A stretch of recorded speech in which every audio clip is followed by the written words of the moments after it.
Hello, friends. Welcome inside, at least for me, Ben Garrett, the Riverland Roofing Studios. Riverland Roofing for all your roofing needs.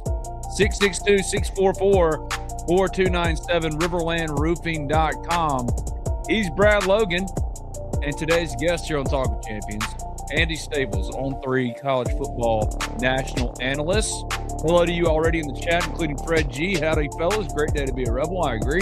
Austin Wilson, 6902. Howdy, Toddy. Hope everybody's having a great morning. Ben, you need to start the podcast off with a little Project Pat's chicken head. For you, Austin, I will do that this week.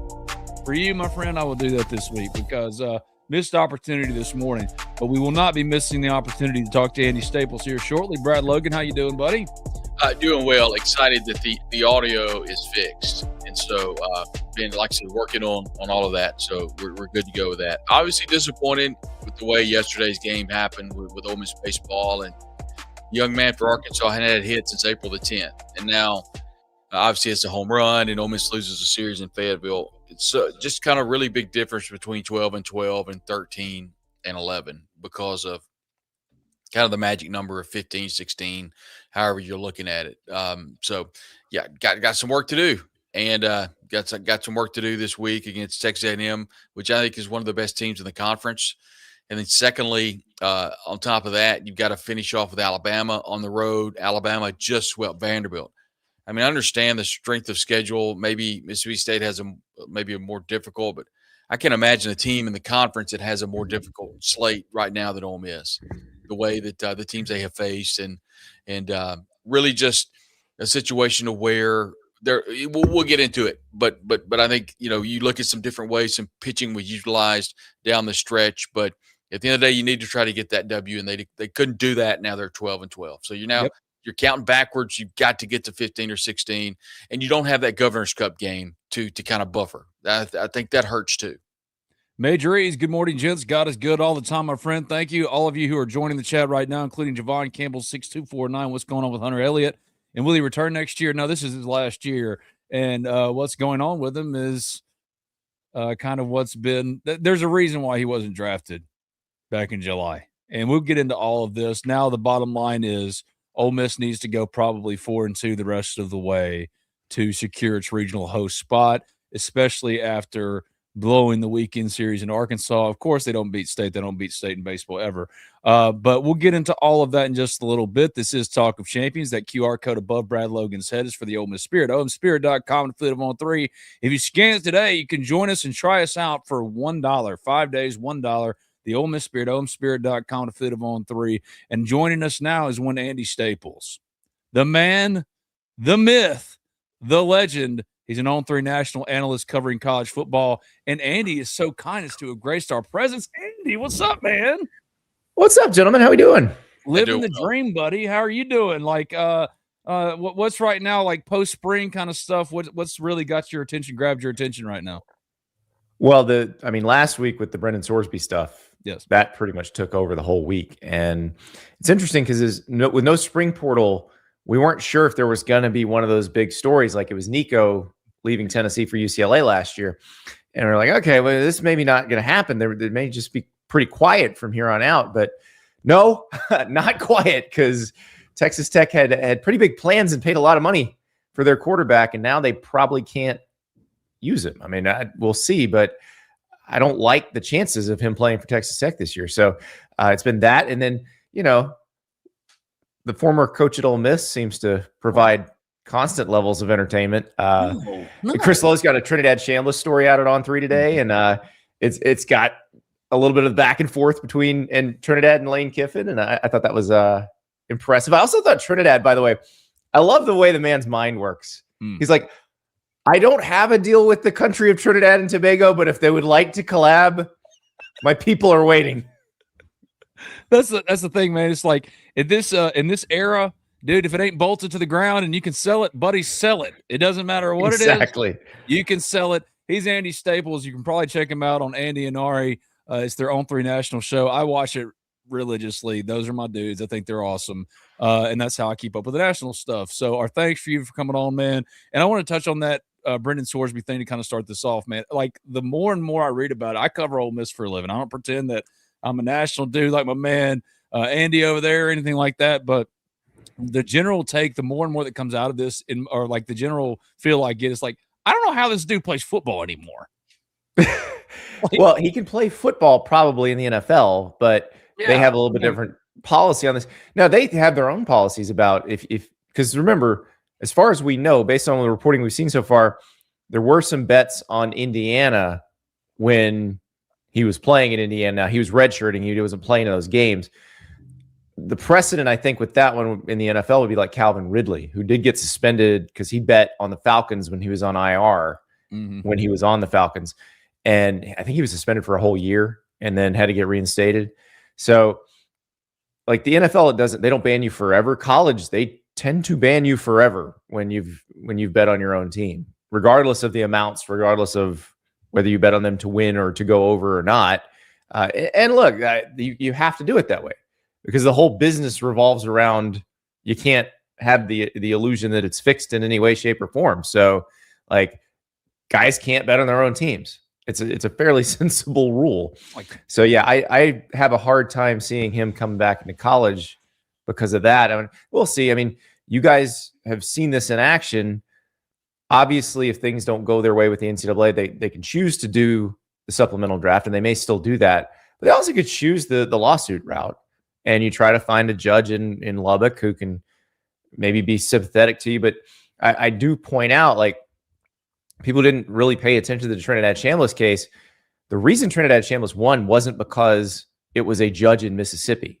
Like Joey Aguilar had a judge in Knoxville, and it didn't help him because Joey Aguilar was arguing something that the NCAA has pretty consistently handled. Like the rules that Joey Aguilar was arguing against, the NCAA handled those things fairly evenly and consistently. The rules that Trinidad Chambliss was arguing about, they had evidence that the NCAA had not applied that rule evenly. It's the same reason Owen Heineke won his case at Oklahoma. They had proof that, hey, here's similar circumstances. They've handled this set of cases this way, this set of cases with similar circumstances the exact opposite way. And so that will probably prompt the judge to say, you know what, I will give you that injunction. I don't think that's the case here. So they can do it. They can try to find a sympathetic judge, but I'm not sure it's the slam dunk everybody thinks that is. See, here's the thing. Like, I'm not like, when I look at this situation, how this is the first one we've seen is shocking to me because of the prevalence and betting and everything like that.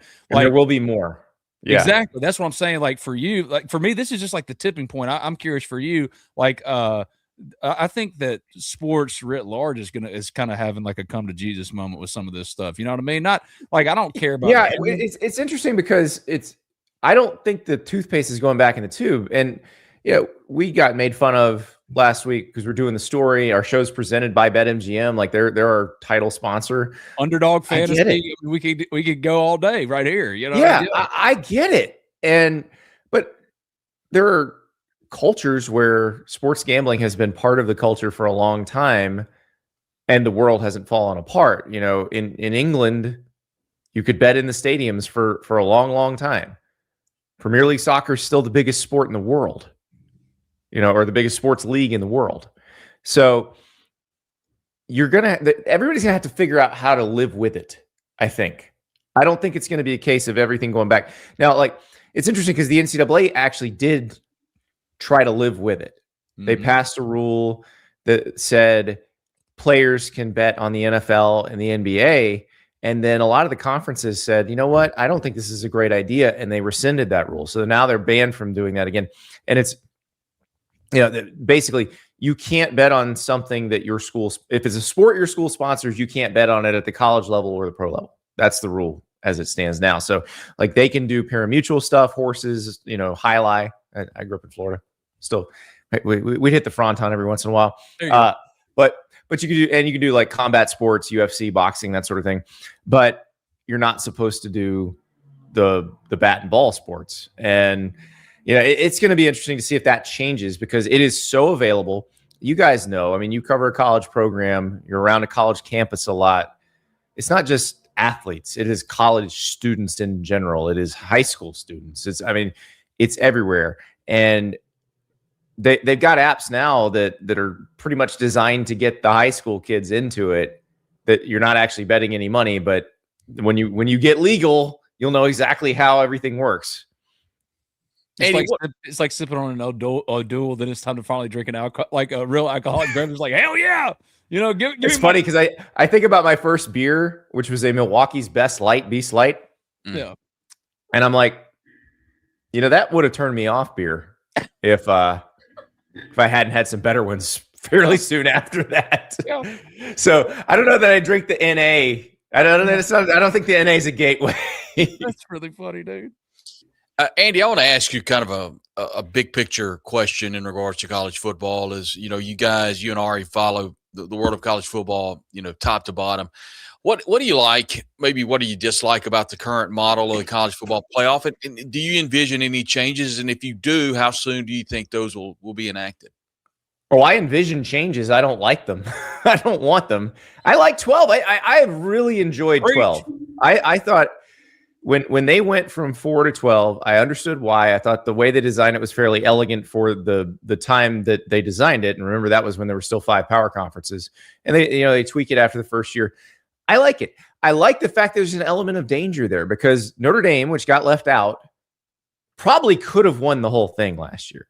So if you're leaving out teams that could conceivably compete for the whole thing, you've got a fairly exclusive system that's really interesting. They're going to get bigger.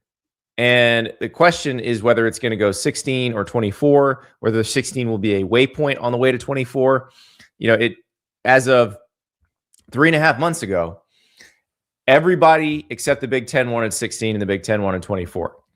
It's been flipped in the last 3 months.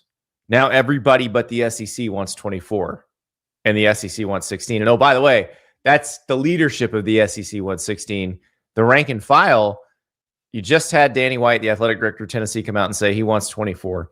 All the coaches want 24 because every coach wants a bigger playoff because they all think it'll allow them to keep their jobs. They don't realize that the standard just slides with the number, but it is probably getting bigger. I just don't know exactly when, but I think we're probably looking at the next 2 or 3 years.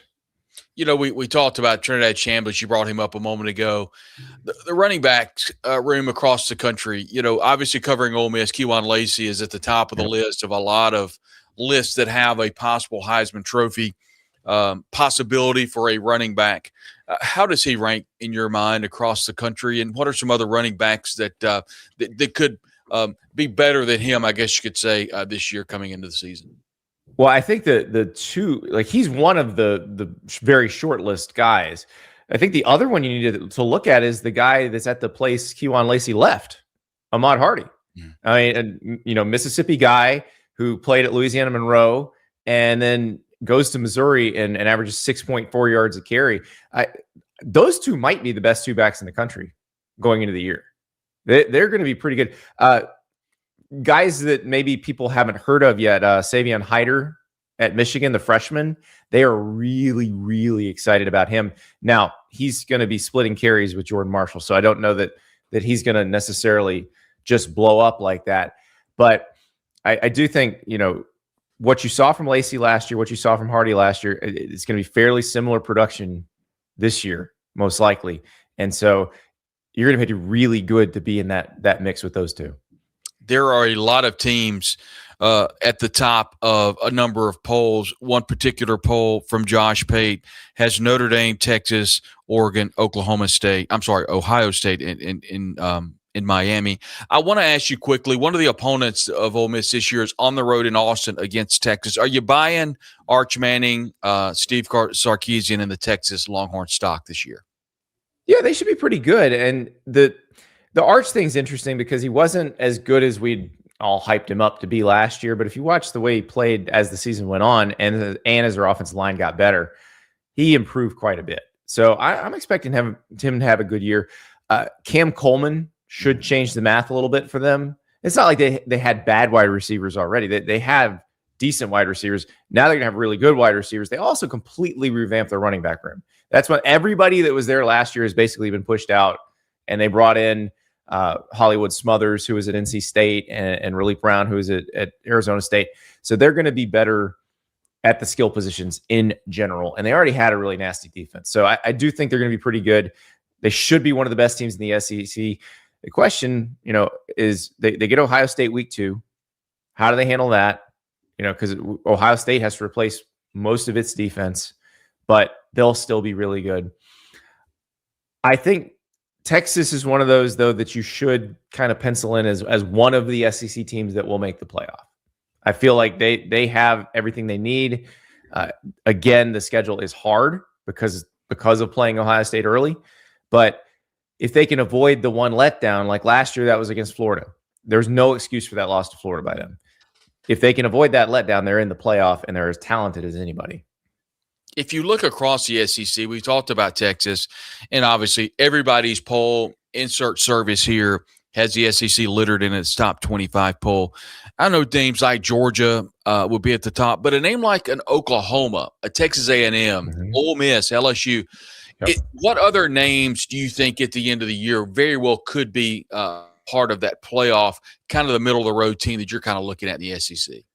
That's going to be the interesting one, Brad, because look, Ole Miss already did this. They just did it. There's no reason they can't go do it again. LSU is probably one that Lane's going to come in there. He's flipped the roster. We'll see with Sam Levitt, because remember, Sam Levitt has the foot thing. They're trying to get him better. He should be ready for the start of the season, but it's that's probably why they went out and got Husan Longstreet, to be honest, to make sure they had another person just in case I think something. He'd be legit, dude. I think he's got a real shot. Oh yeah, yeah. I mean, that's the USC loved him. It's just Mayava's really good, and so I think LSU's another one. I'm not sure. Like the new guys, you got Summerall coming in at Florida, and you have Golish coming in at Auburn. In both cases, they kept quite a bit of what was there. And in both of those cases, you would talk to coaches who played those teams, and they're like, they are way more talented than their record. I mean, Ole Miss played Florida last year, and Florida's just kind of run out the string, and it was still a game for a while. Like, they're talented. The question is, can he raise their level that quickly? And I don't know the answer to that. I think with Florida, the big question mark is offensive line. And we will not know until they start playing games, because they, like in the spring, they did not like 9 different combinations in the spring game of offensive linemen. So that one's a tough one. Alabama, we didn't even mention them, but they made the playoff last year. Theoretically, they should be better. You can't get much worse at running the ball than they were last year. And yet they still made the playoff, won a game in the playoff. So they fire their offensive line coach, fire their tight ends coach. If that is better, if that offensive line got better, then there's no reason to think Alabama can't be competitive. Brad, you mentioned Oklahoma. I'm of the mind that Oklahoma is probably going to be better than they were last year, especially getting Olin Heineke back. Like offense, they were similar to Alabama, and then they had no running game to speak of last year. John Mateer basically had to provide it, and then when John Mateer was hurt, they were just not the same. So if they keep John Mateer healthy and they have some semblance of a running game, I actually think they could be one of the better teams in the SEC, make the playoff again, and maybe make some noise in the playoff. That I think the question for them is can you keep Mateer healthy? Because that once he got hurt last year, it changed everything for them. I'm just disappointed in y'all because y'all bring up Manning, y'all talk about Arch and how but look, what about Marshall Manning? Hold on, Andy. Have you seen this? It's not over yet. In 2030, look here. Yep. Well, Mannings's not letting him go anywhere but Tennessee. Well, hold on now. Listen. The second Manning in the 90s chose Ole Miss, so I think that's probably preordained, right? See, like somebody on the Ole Miss Spirit message board, that QR code there on your screen, try us out, $1, 5 days. They were like, Ben, it would be poetic if he ended up, I can't remember. I said, no. The true poetic landing for the next Manning would be the Peyton son going to Ole Miss, because, dude, back in the 90s, that was Dog Brewer, Andy. That was going on probation. Like, Peyton was going to be an Ole Miss Rebel, but then he couldn't, because now here it is. The prophecy fulfilled. Like, we're already talking about a 2030 prospect. David Cutcliffe just retired from the SEC. It's not too early to just give him a job where you pay him to do nothing. And it's not like Ole Miss hasn't paid David Cutcliffe to do nothing before. Like he'll mention that buyout every once in a while. I'm saying it's a hell of a buyout. So I'm like, y'all are over there talking about Arch, and I'm like, dang, we got to give a shout out to the 2030 prospect. That's what I was like. By the way, 2030 sounds like so far away, and it's just not. Like, my son is in the class of 2028, which to me sounded like jetpacks and laser beams times. Well, you just he was freaked born. me out. My 13-year-old, like, she's 2032. Yeah. Oh my! Oh, so death comes for us all. Well, yes. Good morning, everybody. The empty nest comes for us all. Hey, Andy, I want to ask you your thoughts on Pete Golding as a whole, just from a national standpoint.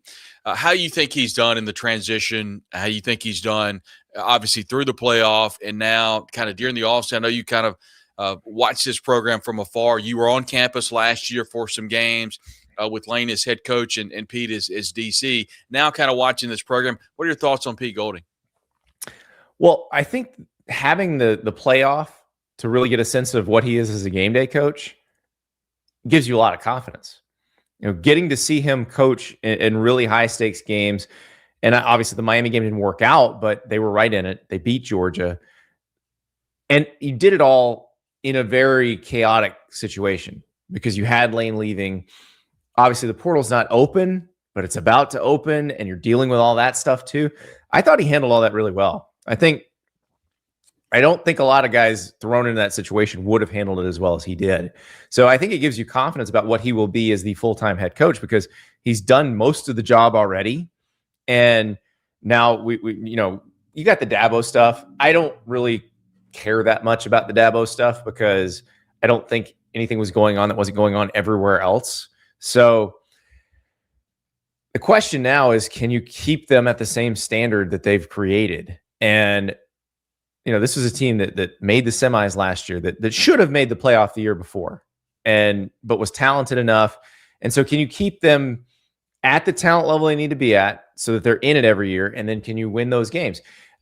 That's going to be the question. But the fact that we got to see him in those high leverage situations already, and he handled it well, despite it being his first time in those situations, I think probably tells you it's going to go fairly well.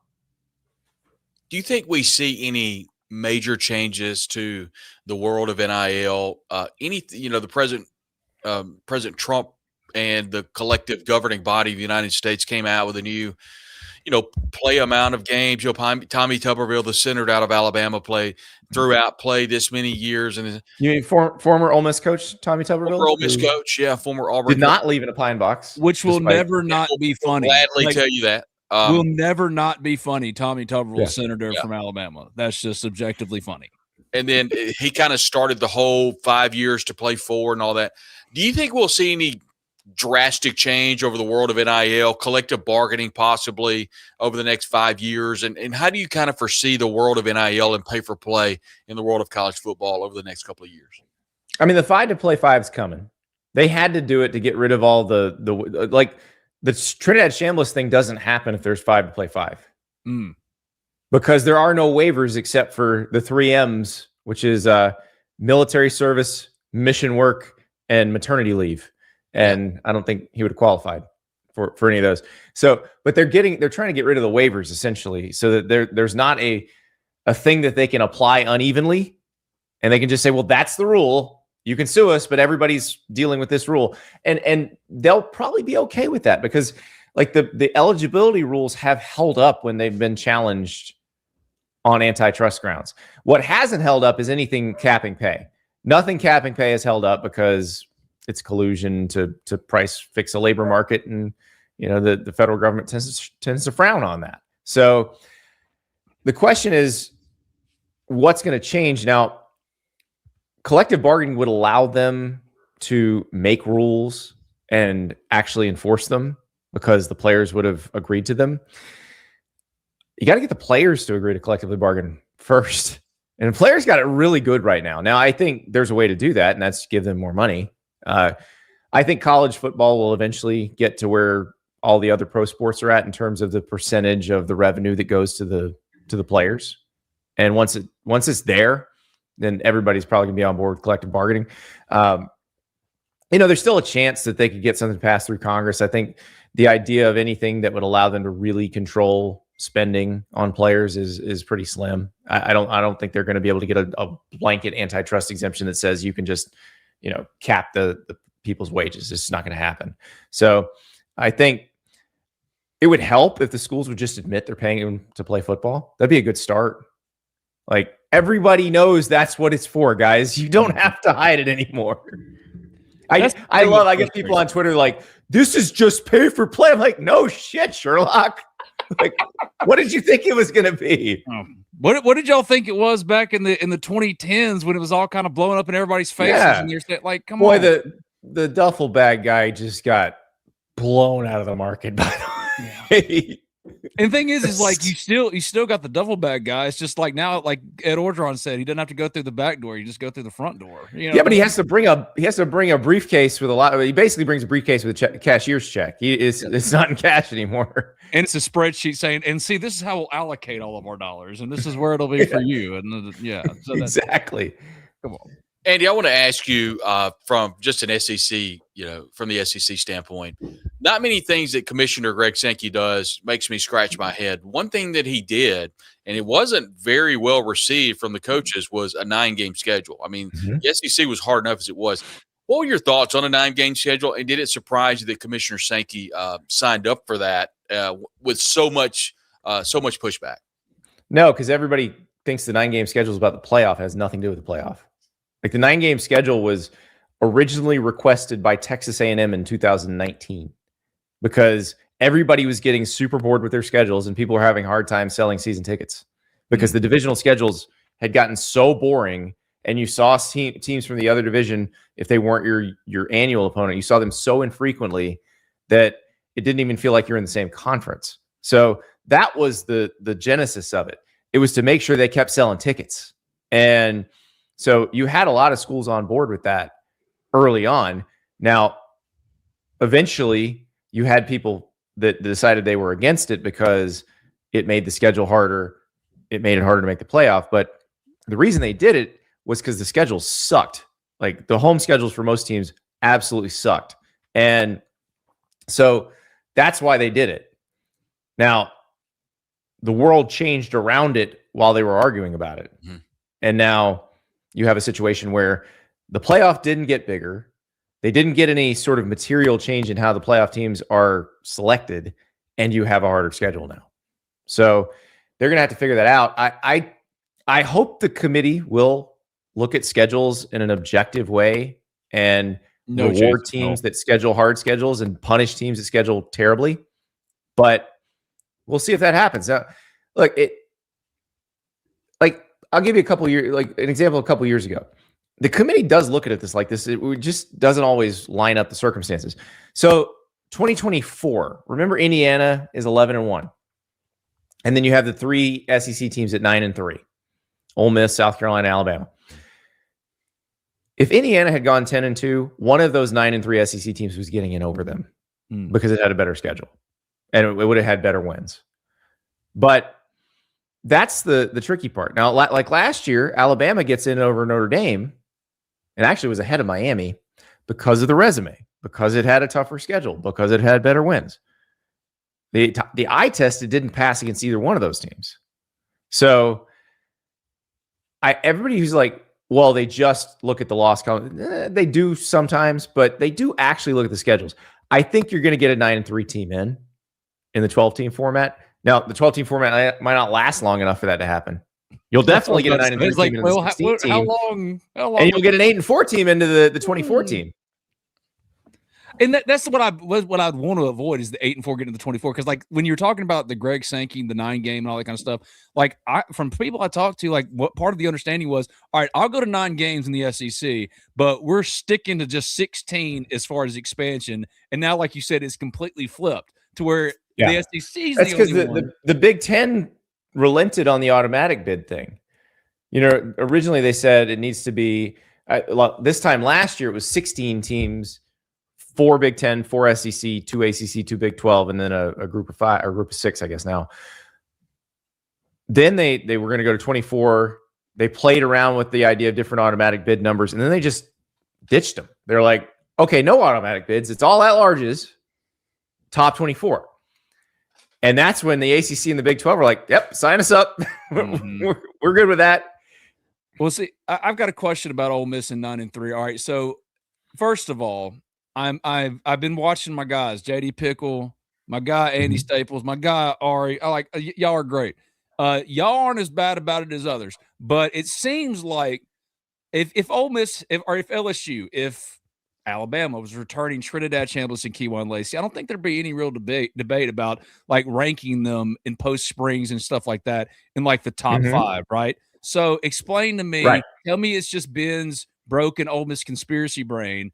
They're like that's all it is, because like I don't understand why Ole Miss isn't getting the post spring love from some that I think they otherwise would if the logo was different. Is that conspiracy brain, or is like no? It's the logo. Okay, it's purely the logo. I haven't done a top 25 post spring thing, so. But when you do, now you'll go, well, dang, now I got to put them at 5 just because so Ben won't be like, damn it. Yeah, well, I messed up Indiana last year. Same thing, logo. And then Clark Brooks, the stat cat, comes out with his top 100 impact players in college football, and I see that 6 Indiana players are on it, and I'm like, oh crap, oh shit, I messed this up. They're gonna be good. Yeah. So, no, I think I would put Ole Miss definitely in the playoff zone. Somewhere in the top, which would be somewhere in the top 11, top 10, top 11.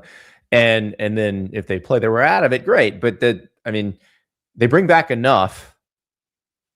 Chambliss and Lacey is enough. They bring back enough to justify having them there. And let's be real here. Preseason rankings were always a crapshoot. They're even more of a crapshoot now because of the way teams change with the transfer portal. No roster is recognizable really, other than a few. Notre Dame is very similar to last year. Georgia's is going to be very similar. But most teams are going to be markedly different. Like even the ones that still recruit really well out of high school and develop guys out of high school, like Ohio State, look at how many good players they lost off their defense.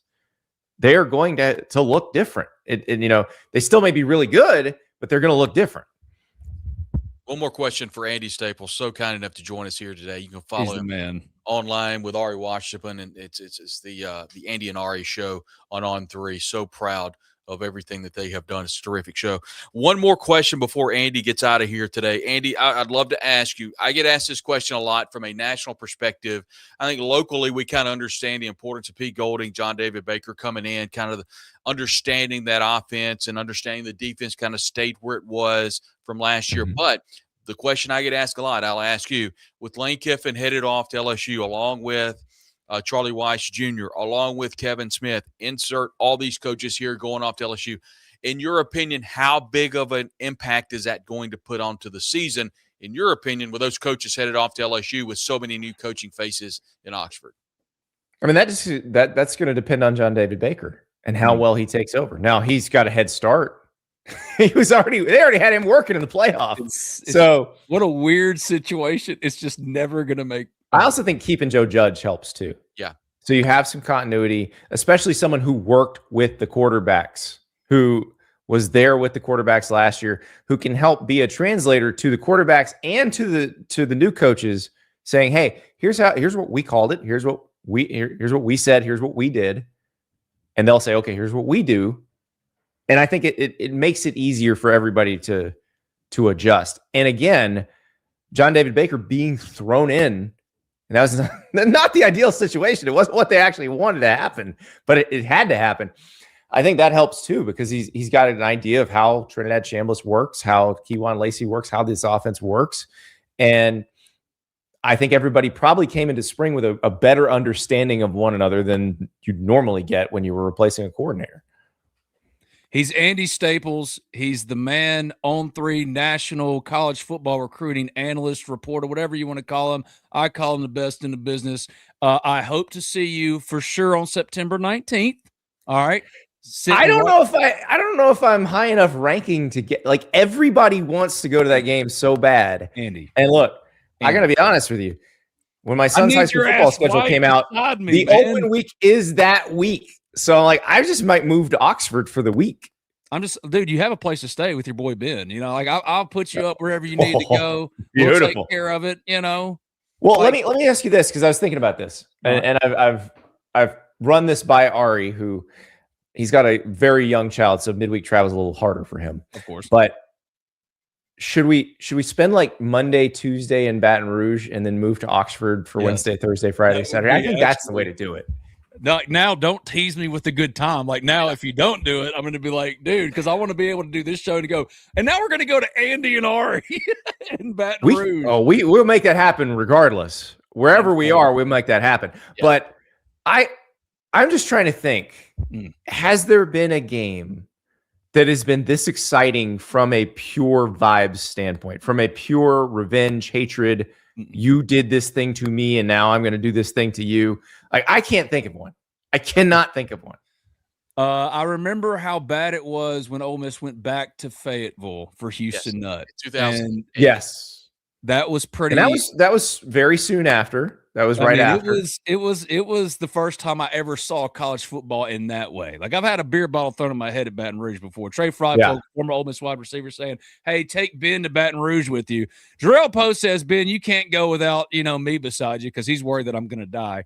Either way, that week I expect Andy Staples to be in Oxford, Mississippi at some point, and I'll make sure that the barbecue is good. I'll make sure you get treated. Can we get Ludacris there too? Like, thank you. I think he should actually play Ho before the game. Look at the gifts I got from all that shit, Andy.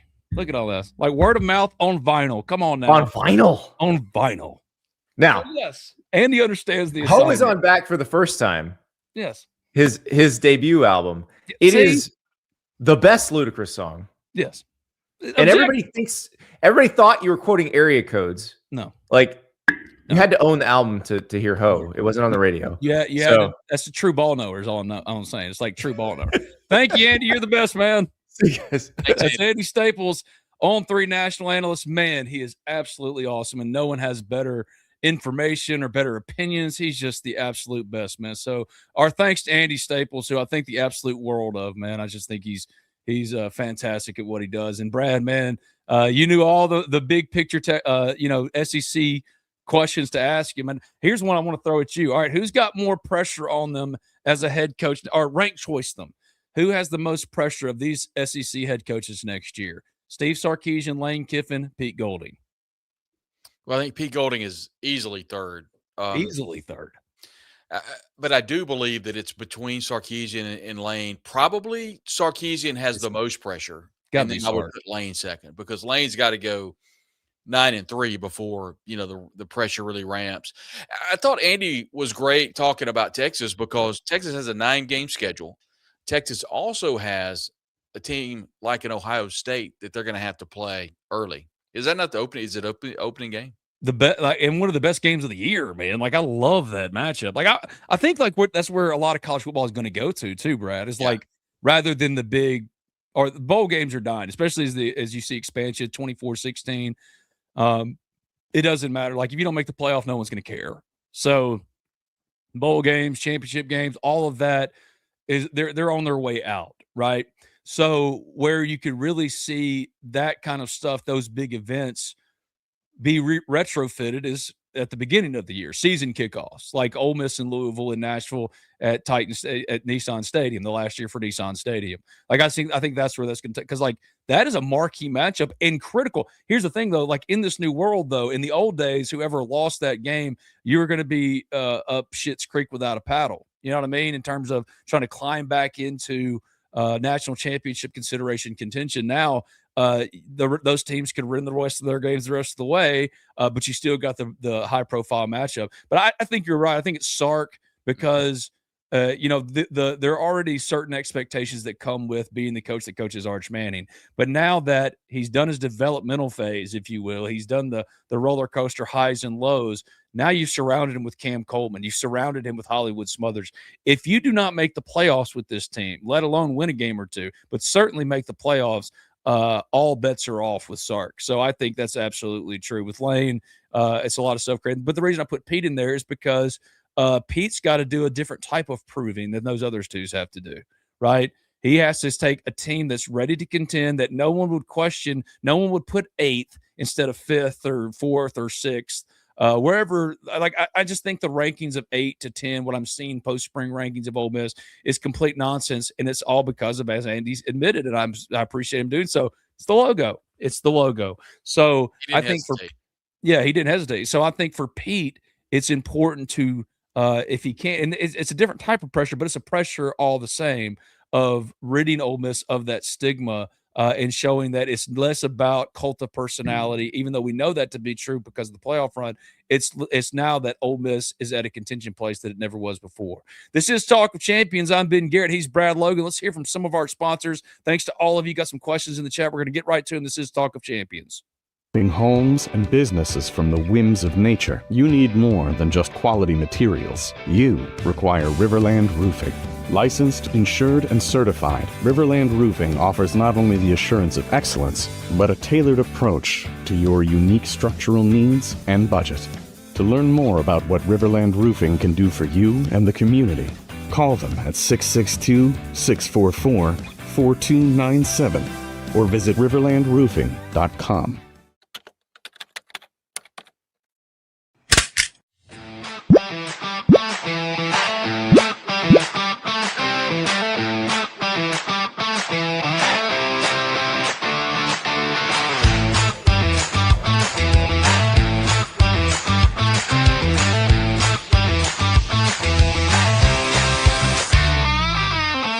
Hey, Rebels, your truck is here. Alan Samuels Chrysler Dodge Jeep Ram in Oxford presents the all-new Ram Rebel. It's Ram, the Rebel way. Send an unmistakable signal. Rebel, 24/7. Ram Rebel, from your friend in the car business. Alan Samuels Chrysler Dodge Jeep Ram in Oxford. Come by, let's be friends. I'm Warrior Philip Hearn. Raising my family here in Mississippi, I've tried to teach my kids to help others. I learned that from my parents. And as a Mississippi lawyer, I want to help you too. If you're hurt in a traffic accident, 18-wheeler wreck, or have insurance trouble, call 601-720-3541. That's my cell. You call, I'll answer. Let's get started. Make your first call to the Hearn Law Firm today. Bye, babe. Let's get to work.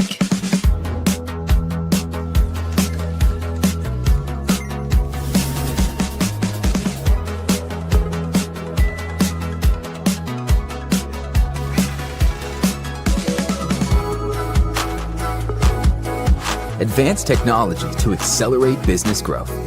There's more to see. Start my weekend. C-Spire, customer inspired. Our thanks to C-Spire, Riverland Roofing for all your roofing needs. 662-644-4297, riverlandroofing.com. The little house up top.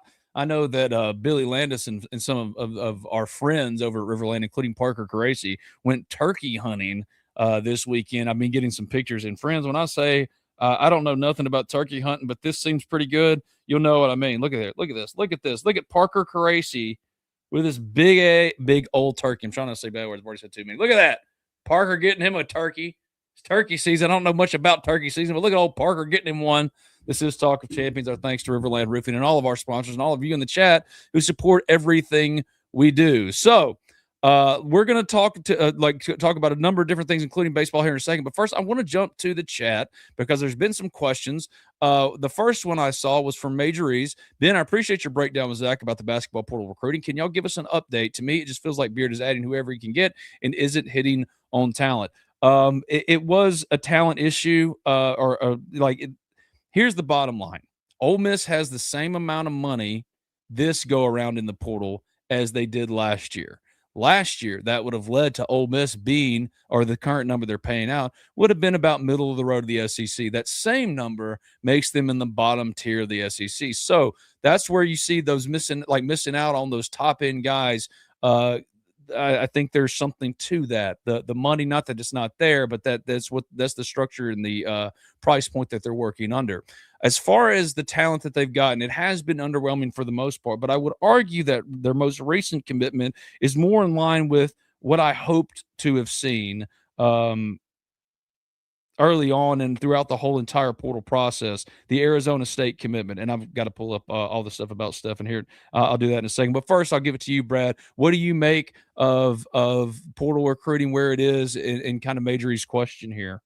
Yeah, I mean, you and Zach have done a great job kind of following that. I've just kind of been following it before. I've really been more focused on the women's transfer portal than anything. But just from the men's standpoint, I kind of stand with what others on the Ole Miss Spirit have said. Is it's been kind of lackluster, and it's been a lot of, you're going to have to show me to let me know if this is going to be a good recruiting haul or not. I mean, we've just kind of seen the players that have entered the portal. You know, the Ole Miss official social accounts have been very big on the fact of Patton Pinkins, Elias Carmodine coming back. And, you know, it's just kind of been that, and kind of been a couple of people they've talked about. But I think at the end of the day, this is going to be a particular roster next year that's going to be you need to show me something early on to see just how good this team's going to be. Well, I think San Diego Truitt from Arizona State is more in line with what I thought they would try to do or be able to get done in the portal to recover, or not recover, but to bounce back from 15 and 20. There was a lot to be excited about in terms of how they finished the season, but that team doesn't exist anymore. Only 3 players are left from that team: Pat Pinkins, Elias Carmodine, and Zach Day. Zach Day is a depth piece at his very peak, but Pat Pinkins, you need to step into all-league caliber play on a consistent basis. Same thing with Elias Carmodine. If anything, you need one of those two guys to emerge as that slam dunk NBA prospect, because what you've added so far isn't a lot to write home about. I think Roma Sipula is going to help you, but I think San Diego Truitt can really help Ole Miss. 6'11", 8.6 points, 6.1 rebounds per game, started 30 of 31 games for Arizona State, shot 45% from the field. He's an Argentina native, great athleticism.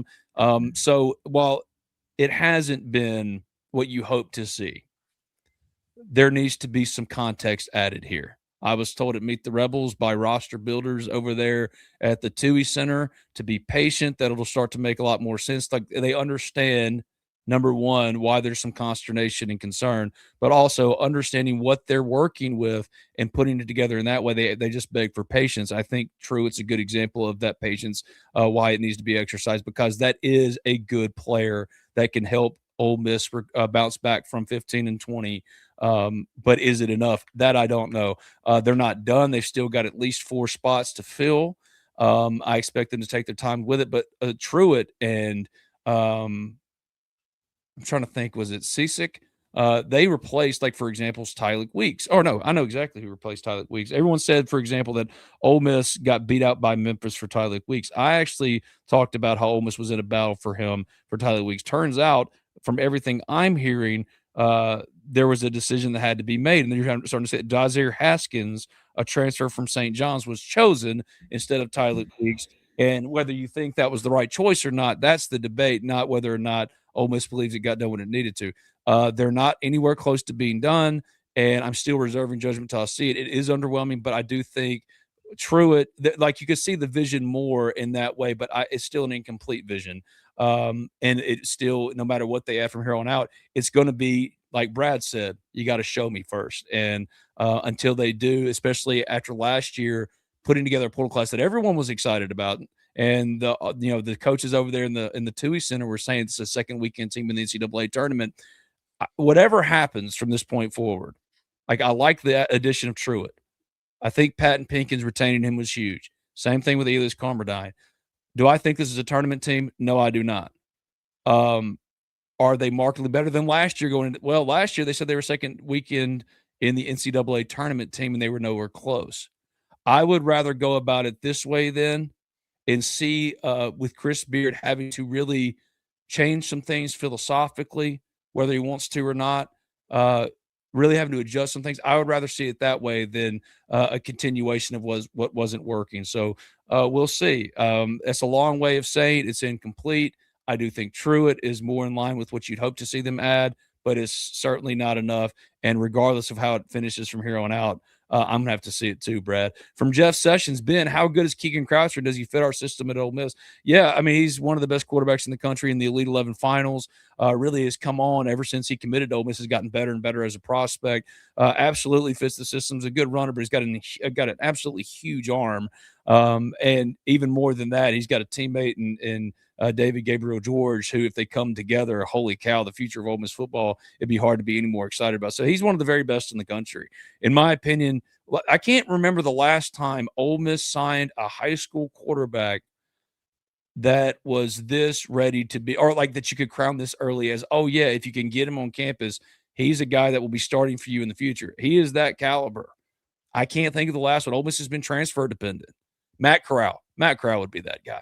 Matt Corral, when he chose Ole Miss over Florida, flipped from Florida back in that recruiting class in like 20, good grief, that was around 2020. So all of that is a blur. 2019-18, maybe Matt Corral then, but Keegan Croucher, in my opinion, has better measurables and has an equal arm coming out of high school to Matt Corral, and he had one of the biggest of Matt Corral arms in his class. So absolute stud prospect. Ole Miss has done a tremendous job of keeping him committed, keeping him pushing towards signing day, despite immense pressure, not just holding off that pressure, but asserting itself as well. Like Indiana really made a push to try to get him to come and visit. And Ole Miss said, no, either if you visit Indiana, we're moving in a direction like then you're showing us you're not as committed to us as we are to you. And we have other options interested. And Keegan Croucher reaffirmed and re-showed his commitment to Ole Miss. So it just shows he's a wanted man by the defending national champions. Not just them, but Georgia as well, who's been the class of college football for so long. This is a really good player. And yes, a player of that caliber, regardless of his ability to run or not, yes, he fits the system. He's got that big of an arm. What happened with Indy Okafor? Ole Miss never took his commitment. He didn't flip. No one didn't. Ole Miss didn't take his commitment. And he publicly went official with it, but it wasn't mutual. And that's why he was never announced officially, never even really talked about afterwards. And his next option was Mississippi State. So that's what happened with Indy Okafor. So as far as basketball goes, it's not knocking you over, but I do like Truitt was a good piece. And I don't want that to get swept under because of the underwhelming nature of maybe the rest of it. It's less about the going and getting the biggest names and trying to put a roster together. Because last year, even with the biggest names, the roster didn't make sense. You know what I mean? The roster didn't fit.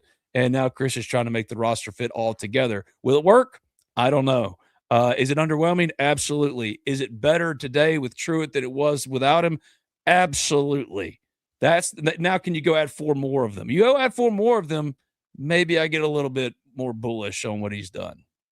Well, I mean, last year we thought the roster was, as you put it, second weekend in the NCAA, and that didn't work. So I'm willing to roll the dice with this particular roster and to see kind of where the chips fall. I want to go back to football just for a moment. Before we went to commercial break, you talked about the schedule for Ole Miss, and you specifically talked about that game in Nashville, the last season inside Titan Stadium, and it's against the Louisville Cardinals. And by the way, Josh Pate, who I put a lot of stock in, has Louisville as a number 25 team post-spring. I don't think necessarily the poll is important. What I do think is important is that he has them in the bowl. And I think if you look at Louisville, what they're building, I don't think that's going to be a rollover and just, grab one and come to the house. Yeah, I think Ole Miss will be a pretty heavy favorite. I think Ole Miss will be better. But it's just one key component for this Ole Miss team, and there it is. Thank you. Number 25 is the post-spring poll. Josh has Ole Miss as number 8. And then down the list, I think it's interesting that he's got Oklahoma at number 9. I think he's buying some stock in Oklahoma. I am too. I think Oklahoma is going to be better than they were last year. That return trip to Norman is going to be hard for Ole Miss. Salient comment under this poll from our guy Ole Memes on Twitter. Ole Miss plays 7 of these teams this fall. Yeah. It's a challenging schedule. Texas, very, very challenging. I mean, we could go through it all. Oklahoma. This is a tough schedule. Well, start at the top when you have Texas and Georgia. Yep, there's Georgia. I was looking for Georgia. My mic was blocking it. You got Georgia, Ole Miss, and Oklahoma at 7, 8, and 9. I actually think that Josh kind of cooked with this one.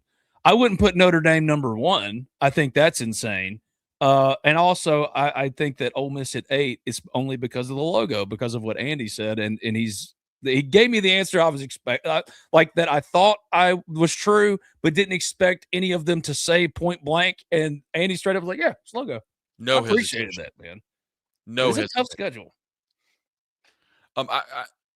And we'll get into this. It's a long way to September 19th. But I do appreciate the fact that he doesn't have LSU at like number 2 or 3 in the country, and that is a logo pick. And the reason I say that is because LSU has, right now some uncertainties at quarterback, and I'm a little surprised that Lane is going into the season and went through the transfer portal season without getting a solidified quarterback when he knew that Sam Levin had issues with his leg. He also knew that this is a particular injury that's not one that you can just get over quickly. It's one that can kind of bob its head, possibly in the latter parts of spring. And then, of course, heading into the fall is some uncertainty there. So I was a little surprised by that. A team that really intrigues me is a team that Ole Miss has not played, and that's Alabama. The dynamic of Kalen DeBoer as head coach and Kalen not being Nick Saban. If you look at last year's schedule, I remember outside of Tiger Stadium, I was, kind of hanging out by the car, visiting actually with some LSU fans and watching that South Carolina-Alabama game. South Carolina had that game won.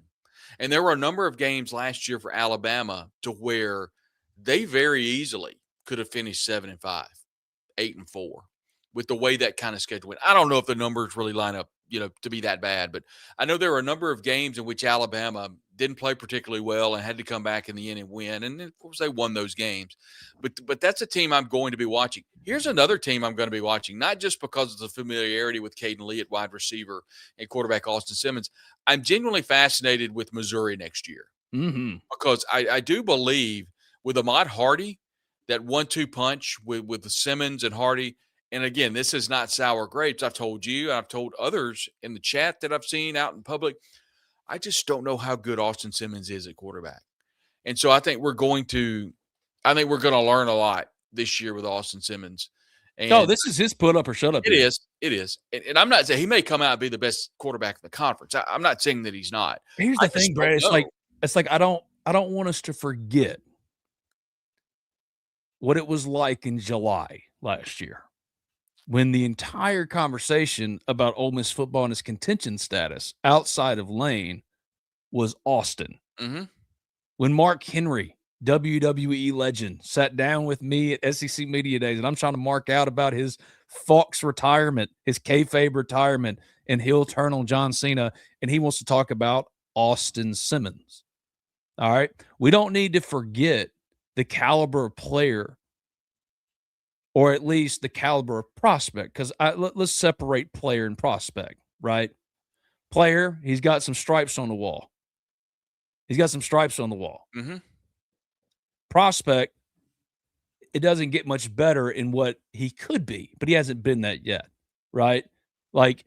And I just remember back in July, everybody was buying in. Peter Burns was buying in. Josh Pate was buying in. When you talked about Ole Miss's contention, Austin Simmons, how good is Austin Simmons going to be? Turns out Austin Simmons had little or nothing to do with why Ole Miss went 13-2 last year. It was Trinidad Chambliss. But that prospect, and it wasn't anything of his fault. It was no fault of his own. That prospect still exists. Injury doesn't rob you of what you still could be.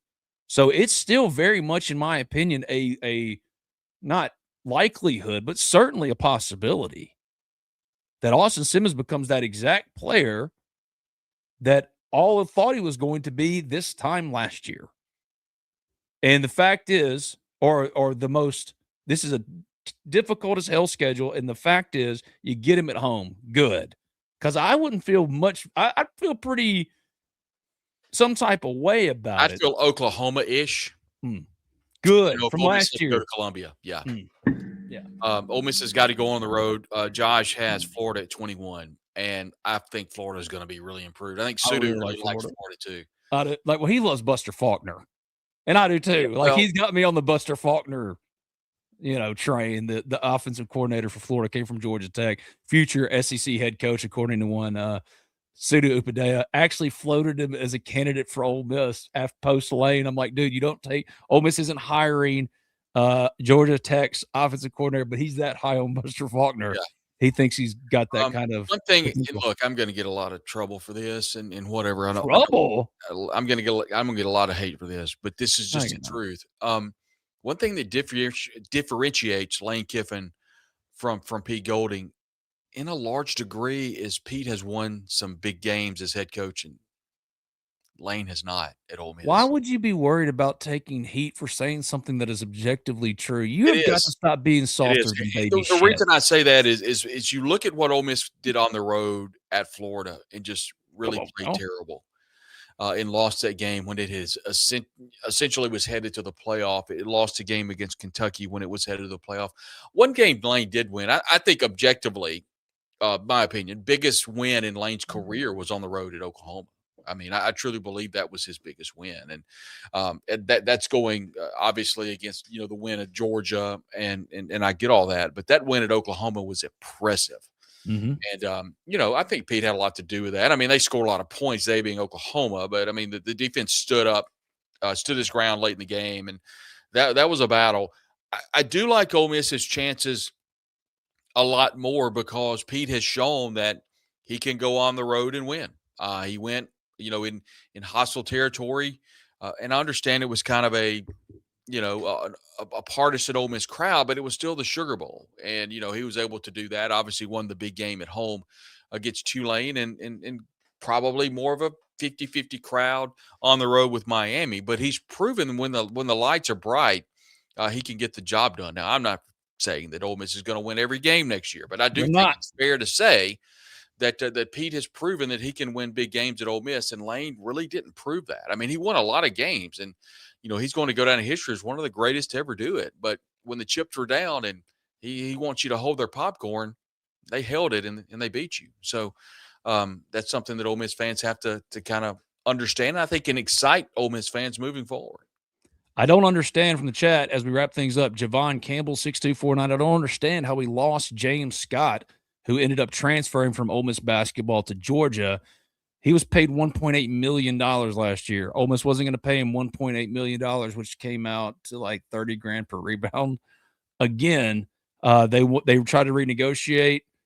He wanted a different price point. They cut bait. Again, a decision you could say, I don't know if I like that. He ends up at Georgia, but that's the decision Ole Miss made. And coming off of 15 and 20, that's what you pay Chris Beard $23 million or whatever it is. You know what I mean? To figure out. And so at that price point, replacing him with Truitt and the St. John's transfer and Seasick as well, I don't know if it's going to work. I have my very serious doubts, but that extends beyond roster construction. But that's what happened with James Scott. The price point didn't make sense anymore.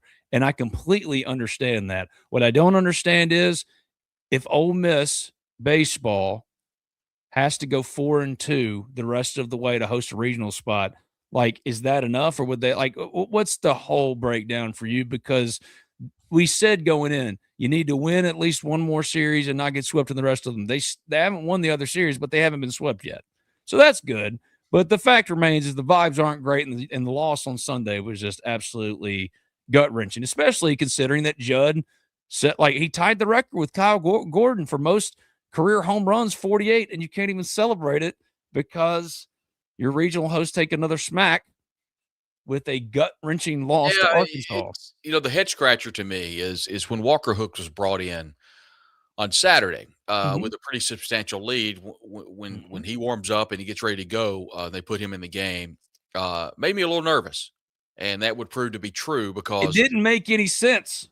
Well, it made me nervous because I knew they might need him on Sunday. And sure enough, Judd comes in, hits the home run. Ole Miss goes up 3-2. I was a little perplexed with the J.P. Robertson insert there. I felt like J.P., and obviously this is Monday morning quarterback legitimately, but I felt like J.P. would have been a great spot for him to come in on Saturday. Once again, Mike and Joel Mangrum know more baseball than I'll ever know. But just from watching the team, I felt like that might be a better spot for him. And then that way you've got a fresh Walker Hooks on Sunday. Walker obviously didn't have all of his stuff. And then the guy that hasn't had a base hit since April the 10th walks it off. I did feel like whenever, and I forget April the 10th, Yeah. dude. I did feel like whenever he hit the bomb that was foul, I thought, I think he may be on him a little bit. Fouled a couple of pitches off. I didn't feel good about the at bat, and sure enough, he hits the home run. And Tank. you'll remember the guy that before him. I think he got on base. I don't know if it was I think it was a hit. I was outside, working, but I think it was a base hit that got him on base. But here's the thing: is you're right, 4-2.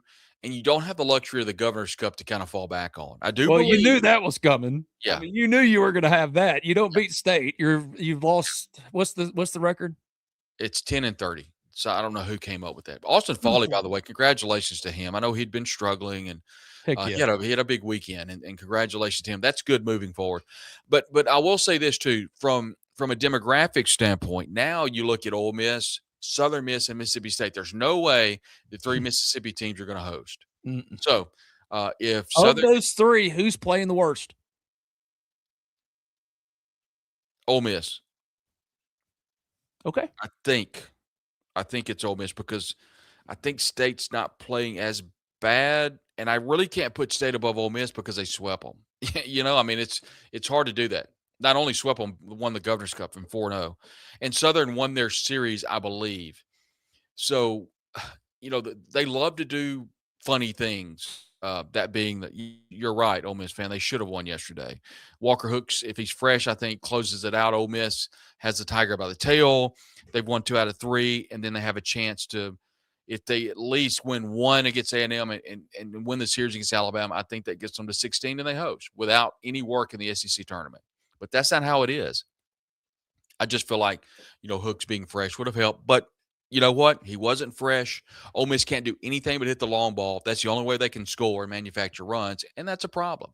Yep. You're right, Ole Miss has to have more out of Hunter Elliott. It just feels like since his injury, it just has been difficult. But 2 injuries, 2 of them. He was good last year, but it wasn't like he was Hunter Elliott. There's a reason why he wasn't drafted in 20 rounds in the summer. Yeah. He doesn't have that elite stuff anymore. Competitive as all get out. Man, I'd take him. I'd roll him out there first if it was a do or die game. He's got that same type of aura and stripes on the wall like Doug Nikhazy did. Yeah, somebody said move him to – no, just leave him there. Oh, no, I disagree with that completely. I think they need to change the rotation. I'm fine with the rotation as it is. Hey, when they won the national championship, when he was at his very best in 2022 as a freshman, he was on Saturday. Yeah. I'm just saying. Cade Townsend is arguably the best. So you move Cade to Friday. Cade needs to be on Friday. Rabe on Saturday. Leave Rabe on Sunday. Rabe's great on Sunday. Okay. Sunday's hard. I don't want because here's the thing. You get to Sunday with Hunter, and he has one of those blow up things because he's a notoriously slow starter. It's made worse and been exacerbated because he's not the same pitcher he used to be, where he used to get in trouble in the first, second inning, fill up the bases and stuff like that. He'd get out of it because he was Hunter. Well, now he doesn't have the stuff to get out of it anymore. So on Sunday, when your bullpen is already – yeah, you could convince me to move Cade to Friday and maybe not use as many arms. The problem with Cade, if he has, very many Walker Hooks, because you're right, Walker Hooks on Saturday it was boneheaded when you did it, regardless of what happened on Sunday. I'm sure there's a reason for it. I just didn't understand it at that moment. I do because Mike has his guys. That's my opinion. I mean, it's just like he doesn't trust anybody else. He his guys on Sunday too. I mean, I just really wish Walker Hooks would have been fresh on Sunday. Somebody pitched his. Well, he only pitched. Yeah, but when you get somebody warmed up in the bullpen, they're ready to go. That's it. You got to change that. Hunter's not the same guy he was. He's not, and it's okay to admit that. But these last couple starts have been as bad as it comes. But it's more about bullpen usage. That's why they lost at Arkansas. Well, here's a tell the tape to use an HBO Sports mantra of boxing. Is you have Texas A&M coming up. It's to me, A&M is one of the best teams in the conference, bar none. They're awesome. Story, full stop, as people would say. And then you've got Alabama, who I don't know how good Vanderbilt is. I've watched them a little. They're pretty good, I thought. And, I mean, they swept them. I mean, they swept Alabama. So They swept Vandy. So, they've got their work cut out for them. I mean, I can't imagine. I mean, I looked at the latest RPI, and Ole Miss is not ranked in the latest Baseball America poll. And I looked but more importantly, I looked at Warren Nolan's RPI. Right now, the strength of schedule is 5 in the country, and that's in the most difficult league in the country in the SEC. So, looking at this team from that standpoint, the RPI is going to be where it is. Once again, from a hosting standpoint, why I think they need to get to 16 is because I think Mississippi State's gonna host. I think there's a really good chance Southern Miss hosts because the committee loves to do things like that, giving host spots to non-Power 5 teams. I know that's not the usage in baseball, but everybody knows where I'm coming from, and that leaves possibly Ole Miss is the last man out. That's why I think you have to get to 16, and it wouldn't hurt to get hot in the tournament. Well, I just want to say, despite the bummer nature of that, we've told you what they need to do. We agree that they need to change up the rotation. Will they do it?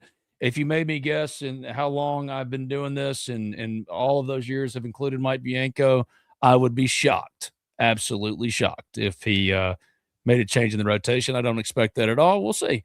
But right now, for Ole Miss, it's pretty simple. Get to those 16 SEC wins because that RPI is strong enough. But they've wasted many an opportunity the last couple of weeks. That's the thing is they're playing competitive baseball and they're right there. Like they have legitimate go watch the tape and see, oh yeah, you should have won both of these back-to-back series, Arkansas and Georgia. The bottom line is ifs and buts, candy and nuts, and you didn't. So now what do you got to do? 4-2 the rest of the way. This has been Talk of Champions. I'm Ben Garrett at Spirit Ben on Twitter in the Riverland Roofing Studio, 662-644-4297. RiverlandRoofing.com. This QR code right beside my face is for the Ole Miss Spirit. That's the website that I write for, the Ole Miss Spirit, OleMissSpirit.com, affiliate of On3.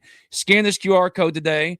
Sign up for $1 to try us out for 5 days. $1, then it switches to an annual. But for 5 days, you can give it a shot. We talk about Ole Miss. We do this all day, every day, not just on a podcast for a little over an hour, but throughout the day, I'm on there all the time posting messages. Brad's doing it more often. I'm proud of him. Sudu, he still sucks, so we'll continue to work on Sudu. But the Ole Miss Spirit is the place to be when you're not here with us on Talk of Champions. And wherever you get your Talk of Champions, be it on YouTube or in Apple Music, Spotify, wherever you get it, leave a 5-star review. Doesn't matter what you say, as long as you make sure to say thumbs up, 5 stars. Say, Ben, you interrupt Brad too much. That's one of the first ones I got, which is not incorrect. They're like, Ben, you asked him to grade the position groups, and then you graded them. You're right. I'm an idiot. You're on to me. But we thank you for joining us every single day here on Talk of Champions. Tomorrow, Brad will be with Sparky Reardon, Brad. Yeah, excited about that. Talking with Sparky about just his years at Ole Miss and what we like to do sometimes. We visited with Jeff Robertson not long ago, kind of talking about the world of Ole Miss baseball, maybe off the field, if you will.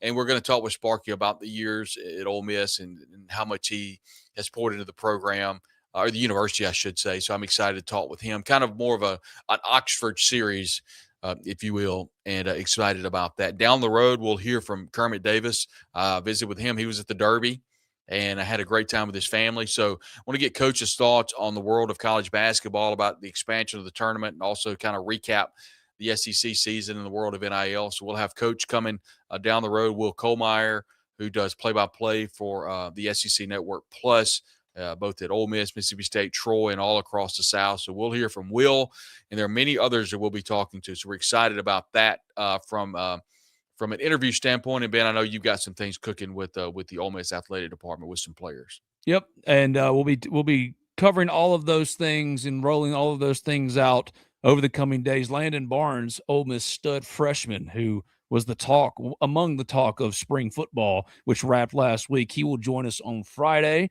so be on the lookout for that. It's Landon Barnes, absolute stud. We want to have y'all back here on Talk of Champions, planning to do that one 10 a.m., man.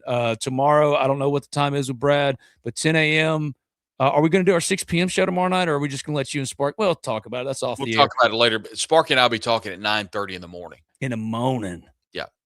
Well, I don't know if I'll be up there with you that morning, but I will be back here on Wednesday for the recruiting show with Zach at 10 a.m. More stuff to come. Be on the lookout. Go to the Ole Miss Spirit, and we'll have full schedule for Talk of Champions and everything else. Thank you, Brad. I'll see you soon. See you, everybody.